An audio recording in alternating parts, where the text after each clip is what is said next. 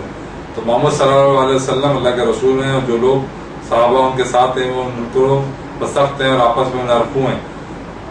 اے مخاطب، تو ان کو دیکھے گا خدا کے سامنے جھکنے والے، سجدہ کرنے والے، اور اس طریقے سے خدا کے فضل، اس کی رضا کے خواہشمند ہیں۔ ان کی نشانی ان کی چہروں پیشانیوں پر سجدے کے نشان ہیں، اور یقیناً یہ قرآن جہانوں کے پروردگار کا اتارا ہوا ہے۔ اس کو روح الامین جبرائیل علیہ السلام نے خدا کی جانب سے تیرے قلب پر نازل کیا تھا تاکہ تو خدا کے نافرمانوں کو ڈرائے۔ یا صرف عربی زبان میں ہے، اس کا ذکر پہلو گزشتہ پیغمبروں کی کتابوں میں ہے۔ ایک مرتبہ خود نبی اکرم صلی اللہ علیہ وسلم نے انہیں بشارتوں کی جانب اشارہ کرتے ہوئے فرمایا، یعنی میں اپنے باپ ابراہیم علیہ السلام کی دعا ہوں، حضرت اور عیسیٰ مسیح کی بشارت ہوں، یعنی دعائے خلیل اور نبی مسیح ہوں۔ قرآن کریم میں دعائے ابراہیم جو میں نے آپ کو پہلے پڑھ کے سنائی، اس کا ترجمہ علیہ السلام کا ذکر اس طرح کیا ہے کہ ہمارے پروردگار اہل علم میں سے ایک رسول بھیج جو تیری آیتیں پڑھے اور ان کو کتاب اور حکمت سکھائے، ان کو ہر قسم کی برائیوں سے پاک کرے، تو غالب اور حکمت والا ہے۔ تو سورہ بقرہ کی میں نے آپ کو آیت سنائی۔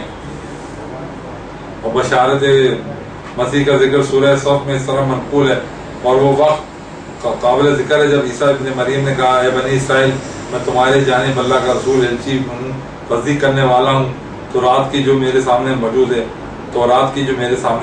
اور بشارت دینے والوں کے رسول کی تو میرے بعد آئے گا اور اس کا نام احمد ہوگا۔ تاریخ میں لکھا ہے کہ تاریخ اوراق میں کہ حضرت عیسیٰ علیہ السلام کے ظہور پر تقریباً 6 صدیاں گزر چکی تھیں، 600 سال گزر چکے تھے ان کو اللہ تعالیٰ کی طرف سے آسمان پہ اٹھائے ہوئے، اور اقوام عالم جو ہے خدا کی پیغمبر معرفت و حاصل ہوئی صداقت حق کو فراموش کر چکی تھی۔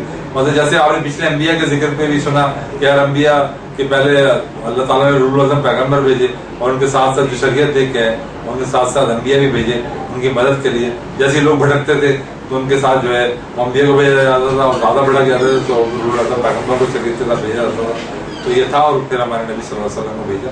تو بڑا دلچسپ ذکر جاری و ساری ہے۔ تو ابھی ایک چھوٹا سا بریک کے لیے مجھے کہا جا رہا ہے، تو بریک پہ چلتے ہیں اور کہیں نہیں جائے گا، دیکھتے رہیے گا LiveTV.tv کے نام سے رمضان ٹرانسمیشن۔ بریک کے بعد ہم دوبارہ حاضر ہوتے ہیں، چھوٹا سا بریک۔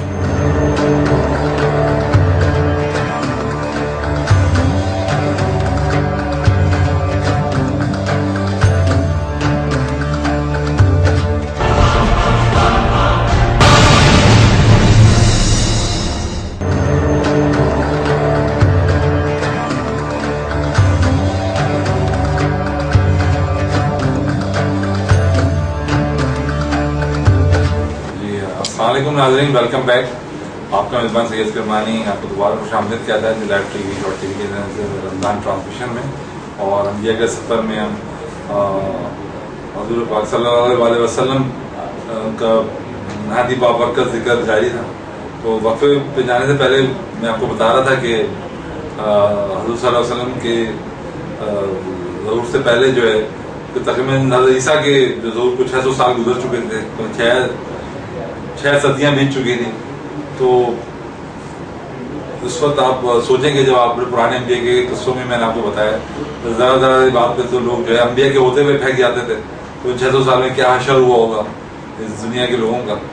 تو آخری جو الہامی کتاب تھی انجیل تھی، اس کے بعد دنیا کے لوگ جو ہے وہ اسپیشلی یہودی جو تھے وہ انتظار کر رہے تھے، ان کو اپنی کتابوں سے پتا تھا کہ ان کا زری سے قریب ہوگا۔ تو مدینے کی جو آبادی تھی اس کو یثرب کہتے تھے، یہودی زیادہ تر وہاں پہلے سے آباد ہو گئے تھے، تو ان کو توریت سے اور انجیل سے پتا تھا کہ آخری نبی جو ہے وہ آنے والے ہیں۔ تو جناب رسول صلی اللہ علیہ وسلم جو تھے، جب اللہ تعالیٰ نے جو ہے ہم پہ رحم فرمایا اور اتنے جو بگڑی ہوئی قوم تھی جو ہے امت جو تھی اس کے لیے جو ہے مابوس کیے گئے حضرت عیسیٰ علیہ السلام کے 600 سال بعد، تو تمام کائنات جو تھی انسان خدا پرستی کی بجائے مظاہر پرستی میں مبتلا ہے، اور ملک میں نوع انسانی سے لے کر نوع جماعتات تک پرتشش سرمایہ جو ہے وہ انسان جو ہے وہ مثلا برائیوں میں بہت بری طرح مبتلا تھا، اور کسی نے نعوذ باللہ کسی کو خدا کا بیٹا بنا دیا تھا، اور ایک مادہ پرست نے خود کو دوسروں پر خود اپنی آتما روح کو ہی خدا سمجھ رہا تھا۔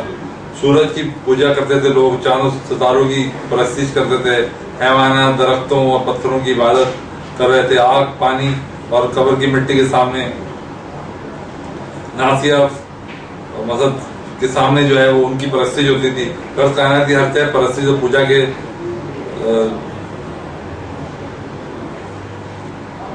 اور صرف ذات بھائی جو ہے قابل پرستش جو ہے اس کو چھوڑ کے باقی چیزوں کی پرستی میں لگے تھے.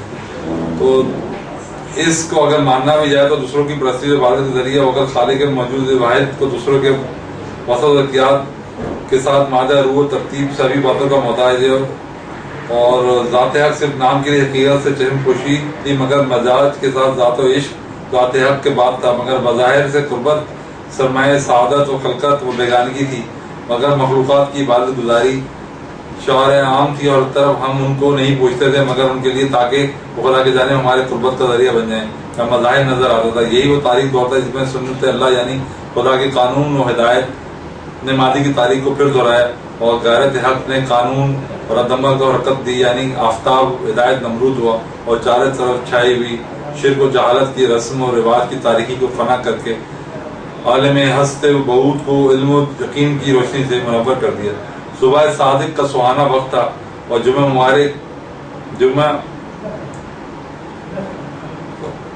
کا مبارک دن ربیع الاول کی 9-12 تاریخ اپریل کا مہینہ سن عیسوی تقریباً 571 تھا. نور مجسم محسن اعظم پیکر عظمت سراپا شرافت صلی اللہ علیہ وسلم نے اپنے وجود معصوم سے دنیا کائنات کو مشرف فرمایا، اور مستند روایت کے مطابق آپ کی ولادت باسعادت 17 ربیع الاول بروز جمعۃ المبارک ہو گئی.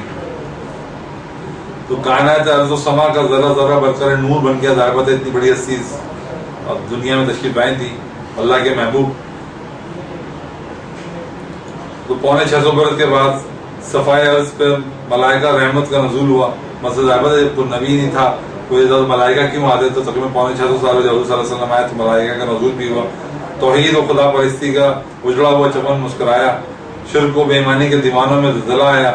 توحید و خدا پرستی کے سب سے بڑے معلم نے ظہور فرمایا. مظلوم اور دکھی دنیا کے درد و غم ناک چہرے پر خوشی و مسرت کی مسرت ہونے لگی. شہنشاہ حریت و مساوات اور سلطان اخوت و اتحاد و تاج اور محبت کا قدم مبارک آیا. کفر و باطل کی نبضیں ٹوٹ گئیں اور تاریخ جہالت نے بستر باندھا، اور وحشت و بربریت صفاقی کی جو خون ریزہ فساد کے گھروں پر صفحہ ماتم بچھ گئی. نیکی و صلاحیتوں کے سوکھے ہوئے چمن میں باہر آئی، اور ایمانہ کسرا کے 4 کنگر گر گئے. مطلب مشہور صلی اللہ علیہ وسلم کی ہوئی تو کسرا کیسر و کسرا میں سنا ہوگا. کسرا کا جو تھا وہ ایران کا جو تھا کسرا، اس کے دربار کے 4 جو پلر تھے وہ گر گئے. اور آتش قزا جو ایران کی جو قوم تھی وہ آتش پرست تھی، تو ان کو بہت بڑا ایک آتش قزا تھا جس میں وہ آگ جلتی رہتی تھی. وہ بھی آتش قزا صلی اللہ علیہ وسلم کا ضرور ہوا تو وہ آتش قزا بھی بجھ گیا. تو شان عجم شوکت روم اور چین کی قصر فلک بوس گر پڑی، اور سب چیزیں جو ہے اللہ تعالیٰ نے سسٹم کو ہلا دیا کہ ان کا محبوب دنیا میں آیا. تو لوگوں نے جو اپنے سسٹم بنائے ہوئے تھے ان کو ایک اشارہ مل گیا کہ اب تمہارے جانے کا وقت ہے، ہمارا نبی صلی اللہ علیہ وسلم دنیا میں آ چکے ہیں. تو مظلوم اور بے قصوں کے بے قرار دل کو قرار آیا. غلامی کی آئینی زنجیریں پانی ہونے لگی. معصوم بچیوں کا خون ناحق ان کی حفاظت اور ذہانت کے چہرے معصوم پر قضائے حسن زندگی بن کر نمرود ہوا. حق و صداقت کا علمدار، علم و عرفان کا معلم اعظم، اتفاق و اتحاد کا پیکر مجسم، عدل و انصاف و مساوت و اخوت کا قائد، مکرم یعنی یتیم عبداللہ، جگر گوشائے آمنہ، شاہ حرم، فرمان روائے عالم، شہنشاہ کونین، عالم قدوس سے عالم امکان میں تشریف فرما ہوئے عزت و جلال ہوا.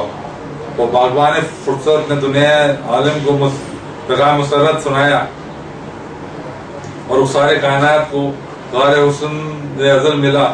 چہرے ہستی کو شاہد اب سے زینت نصیب ہوئی. اس جانب محبوبیت نے اپنے قدم سے دنیا کو نوازا جس کا ثانی نہ ازل میں تھا نہ ابد میں تھا.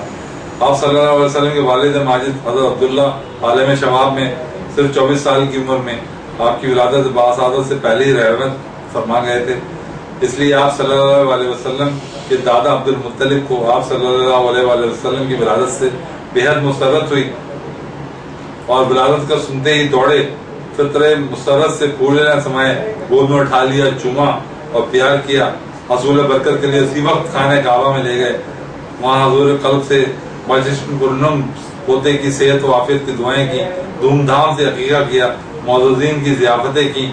جب نام کے متعلق پوچھا تو بے ساختہ زبان سے نکلا، میں اپنے لخت جگر کا نام محمد رکھوں گا صلی اللہ علیہ وسلم۔ خاندان والوں نے کہا یہ انوکھا نام آپ نے قبیلے کے نام سے جدا کیوں رکھا؟ آپ نے اس کا جواب میں جو الفاظ کہے وہ دریا حقیقت کے پیش بہا موتی بن کر چمکتے رہیں گے۔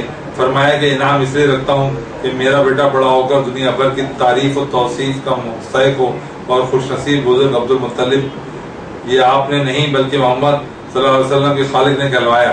بے شک بڑے ہو کر کیا روز ازل سے اس تیرے نونیال کی تعریف و توصیف کر رہا ہے۔ خدا نے توریت میں حضرت محمد صلی اللہ علیہ وسلم کا بہت بیان فرمایا، چنانچہ میں ارشاد ہوا توریت میں محمد صلی اللہ علیہ وسلم میرے بندے اور میرے رسول ہیں، امت پر شفیق ہیں، تمام اخلاق کریم ہیں، ان کو عطا کروں گا، اور سکینہ کو ان کا لباس، اور نیکوکاری کو ان کا شعار، اور تقویٰ کو ان کا ضمیر، اور صداقت کو ان کی طبیعت بناؤں گا، عفو اور احسان کو ان کی عادت، اور عدل کرنا کو ان کی سیرت و حق کو ان کی شریعت، اور اسلام کو ان کی ملت، اور ان کی امت کو بہترین امت بنا کر لوگوں کے لیے نکالوں گا۔ اللہ تعالیٰ نے فرمایا۔ اور صلی اللہ علیہ وسلم کو کیا کیا عطیہ خداوندی دی گئی اس کا ذکر میں بھی آپ سے کرتا۔ خداوند تعالیٰ نے حضرت محمد صلی اللہ علیہ وسلم کا سر مبارک عزت سے، اور آپ صلی اللہ علیہ وسلم کو دونوں چشم حیا سے، اور آپ صلی اللہ علیہ وسلم کے دونوں گوشے غیرت سے، اور آپ صلی اللہ علیہ وسلم کی زبان ذکر سے، آپ صلی اللہ علیہ وسلم کے دونوں لب تسبیح سے، آپ صلی اللہ علیہ وسلم کا چہرہ رضا سے، آپ صلی اللہ علیہ وسلم کا سینہ اخلاص سے، آپ صلی اللہ علیہ وسلم کا قلب رحمت سے، آپ صلی اللہ علیہ وسلم کا فواز شفقت سے، آپ صلی اللہ علیہ وسلم کے دونوں کف دست کرم سے، آپ صلی اللہ علیہ وسلم کے منہ مبارک سبز جنت سے، آپ صلی اللہ علیہ وسلم کا لہب دان شہد سے، آپ صلی اللہ علیہ وسلم کا گوشت مشک سے، آپ صلی اللہ علیہ وسلم کے استخون کافور سے، آپ صلی اللہ علیہ وسلم کے رمضان شریف برکت سے، اور آپ صلی اللہ علیہ وسلم کہ دونوں پائے مبارک رضا سے اور دونوں بازو قوت سے بنائے۔ تو جب خدا تعالیٰ نے آپ صلی اللہ علیہ وسلم ان صفات سے مکمل کر دیا تو اس امت کی طرف رسول بنا کر بھیجا اور ارشاد فرمایا کہ تمہارے پاس میرا ہدیہ ہے، اس کی قدر پہچانو، اس کی تعظیم کرو۔ خدا تعالیٰ نے حضرت محمد صلی اللہ علیہ وسلم کے پاس وحی بھیجی کہ زبور کی فاتحہ کا یہ خلاصہ ہے کہ محمد صلی اللہ علیہ وسلم خدا کے رسول ہیں، آسمان جن اشیاء پر سایہ فکن ہیں، ان سے بہتر ہیں، روشن چہرہ، سپید دست و پا لوگوں کے رہبر ہیں، پرہیزگاروں کے پیشوا، عابدوں کے نور، شہروں کے فصل و بہار، معدن خیر ہیں، امت مرحومہ کی طرف محبوس ہوئے ہیں اور بے وسیلہ لوگوں کے شفیق ہیں۔ ان کی محبت میں جتنی آہیں بھی نکل جائیں، ان کی مد و سنا میں جس قدر بھی زبانیں وہاں پیرا ہوں، اور انسانیت کا حاصل، روح کی سعادت، دل کی طہارت، زندگی کی پاکیزگی اور باطنی و الہیت کی بادشاہی ہے۔ بے شک اللہ تعالیٰ نے اور اس کے فرشتے رحمت بھیجتے ہیں، ان پیغمبر صلی اللہ علیہ وسلم پر ایمان والو تم بھی صلی اللہ علیہ وسلم پر رحمت بھیجو اور خوب سلام بھیجا کرو۔ اللہم صلی علی محمد و آلہ۔ اب ہم ذکر کریں گے صلی اللہ علیہ وسلم کے ظہور اور مقصد ظہور کا کہ ہمارے ربیع الاول کی یاد نے ہمارے لیے جشن و مسرت کا پیغام اس لیے تھا کہ اس مہینے میں خدا کے فرمان رحمت دنیا میں آیا، اس کے ظہور نے دنیا کی شقاعت و حرمانی کا موسم بدل دیا، ظلم و طغیانی و فساد و عصیان کی تاریخ مٹا دی، خدا اور اس کے بندوں کو ٹوٹا ہوا رشتہ جڑ گیا جو حضرت عیسیٰ علیہ السلام کے ساتھ منقطع ہو گیا تھا، دوبارہ سے خدا اور بندے کا رشتہ ہمارے نبی صلی اللہ علیہ وسلم کے توسط سے جڑ گیا، ان کے وسیلے سے جڑ گیا۔ انسانی اخوت مساوات کا یگانت نے دشمنوں اور کینوں کی نابود کر دیا اور کلمہ کفر و ضلالت کی جگہ حق کلمہ عدالت کی بادشاہت کا اعلان عام ہوا۔ لیکن دنیا جو ہے شقاعت اور حرمانی سے پھر دکھی ہو گئی، انسان شرفا و ظلم اور طغیانی کی تاریخ خدا کی روشنی پر غالب ہونے کے لیے پھیلی گئی، سچائی اور اساد بازی کی کھیتوں نے پامالی پائی اور انسانوں کے بے گناہ گلے کوئی رکھوالا نہ رہا۔ خدا کی وہ زمین جو خدائی کے لیے تھی غیروں کو دی گئی اور کلمہ حق و عدل کے مساروں ساتھی تو اس کی سطح خالی ہو گئی۔ زمین کی خشکی اور تری دونوں میں شیطان کی پیداوار ہوئی تو شراروں سے فساد پھیل گیا۔ پھر ہم نے ان کے آنے کی خوشی تو مناتے ہیں لیکن اس کے ظہور کے مقصد سے غافل ہو گئے ہیں۔ میں ہم مسلمانوں کی بات کر رہا ہوں، ویسے تو وہ رحمت للعالمین تھے، رحمت للمسلمین نہیں تھے، خصوص طور پر کیونکہ ہم ان کی امت ہیں، تو ہم پہ زیادہ ذمہ داریاں ہوتی ہیں کہ ہم ان کی ظہور ہم ان کو جو ہے عزت کرتے ہیں, سب کچھ کرتے ہیں. ہمیں چاہیے ہم ان کو اپنا رول ماڈل بنائیں, جیسے کہ اللہ تعالیٰ نے فرمایا کہ اس کے ظہور کے مقصد سے غافل ہو گئے ہم لوگ, اور جس غرض کے لیے تشریف لائے تھے اس کے لیے ہمارے اندر کوئی ٹھیس و چبھن نہیں رہی. یہ ماہ ربیع الاول ہمارے لیے خوشیوں کی بہار ہے, تو صرف اس لیے کہ اس مہینے میں دنیا کی خزاں ختم ہوئی اور کلمہ حق میں موسم ربیع شروع ہوا. پھر اگر آج دنیا کی رسم موسمی طلوعات کے جھونکوں سے مرجھا گئی ہے, آج جو دنیا میں جو فساد برپا ہے اور یہ ہر طرف ہم شورش اور ایک ماحول دیکھتے ہیں, تو کیا ہو گیا کہ باہر کی خوشیوں کی رسم تو مناتے ہیں مگر خزاں کی پامالیوں کو نہیں روتے. تو ہم لوگ جو ہیں وہ ربیع الاول تو بڑے شوق سے مناتے ہیں, منانے بھی چاہیے.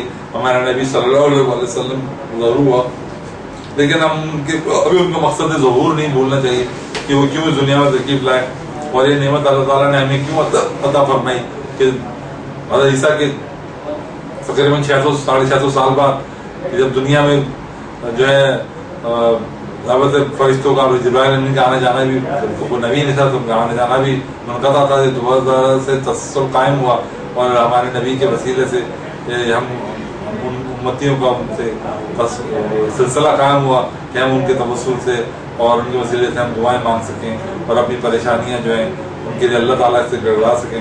تو ہمیں جو ہے سوچنا چاہیے کہ ہمارے نبی کو ہم پہ محفوظ کیا گیا اور ہم بہت ہی جوش و خروش سے ہم ربیع الاول مناتے ہیں, ہم منانا ضرور چاہیے, لیکن ہمیں اس کی روح پہ جانا چاہیے کہ وہ کس لیے ان کی بازت ہوئی, کیا کیا انہوں نے ہمارے لیے کیا اور ہم نے ان کے جانے کے بعد ہمیں کس طرح اپنی زندگی گزارنا چاہیے.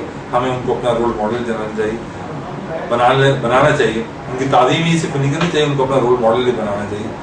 تو تھوڑا سا ان کے حضور صلی اللہ علیہ وسلم کی جو ہے جب وہ پیدا ہوئے, جیسے میں نے آپ کو بتایا تھا کہ ان کے والد محترم کا انتقال جو ہے وہ ہو گیا تھا, اس کے تھوڑا سا بعد ان کی والدہ کا بھی انتقال ہو گیا. تو جناب عبد المطلب نے جو ہے ان کی پرورش کی. تو آپ صلی اللہ علیہ وسلم کو دودھ پلانے کی سعادت آپ کی والدہ ماجدہ کے علاوہ تھوڑا سے بنایا. حلیمہ سعدیہ کو بھی نصیب ہوئی جو ان کی دائی حلیمہ کے نام سے ضربت ہے, سب لوگ کو جانتے ہیں. تیرہ میں دستور تھا اس وقت کہ شریف لوگ اپنے شیردار بچوں کو دیہات میں بیچ دیتے تھے تاکہ دیہات کی کھلی فضا اور خوشگوار آب و ہوا میں بچوں کی صحت اچھی رہے. یہ حقیقت ہے جس قوم کے بچے کمزوری روگی بیمار رہتے ہیں وہ قوم ترقی نہیں کر سکتی. تندرست اور تندرست بچے قوم کا بہترین سرمایہ ہیں, اور کمزور انسان ہر ایک کام میں کمزور ہوتا ہے. مطلب جب فزیکلی آدمی فٹ ہوگا تو وہ کام ذرا آرام سے کر سکے گا. اس کے خیالات میں دماغی صلاحیت اور جسمانی قوت آئے جن کی بیماریوں سے بری طرح متاثر ہوتی تھی. تو اسی طرح جناب حلیمہ کو سعادت دی اللہ تعالیٰ نے کہ وہ جو ہے حضرت صلی اللہ علیہ وسلم کو جو ہے وہ دودھ پلائیں. اور یہ روایتوں میں ہے کہ جو کہ ایک جس سے وہ قریش کے دوسرے لوگ جو ہے وجہ دودھ پیتے تھے, وہ اس سے حضرت صلی اللہ علیہ وسلم نے بالکل دودھ نہیں پیا, اور وہ ان کا وہ حصہ جو بالکل خوش تھا تو اللہ تعالیٰ نے اپنی مشیت سے اس میں جو دودھ جاری کر دیا. تو حضرت صلی اللہ علیہ وسلم نے اس جگہ سے دودھ پیا جس سے قریش کے بچے جس طرف سے پیتے تھے وہ ادھر سے انہوں نے دودھ نہیں پیا.